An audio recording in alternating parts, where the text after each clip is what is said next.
Welcome back to another technical deep dive here in the debug zone. Today we're tackling a big question and breaking it down with us from other users. Hopefully this clears up some misconceptions and helps you get the answer you need. So buckle up, stay a little curious, and let's jump right in.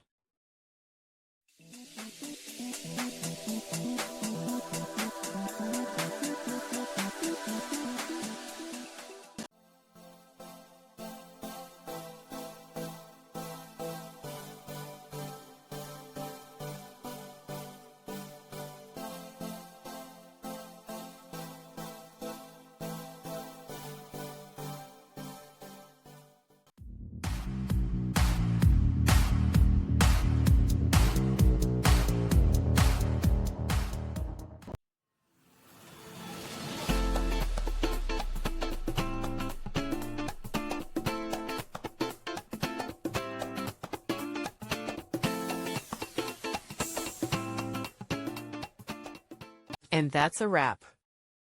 I hope you found the answer you were looking for. If you did, take a second to hit that subscribe button. It really helps out. And let me know in the comments which solution worked best for you. See you next time in the debug zone.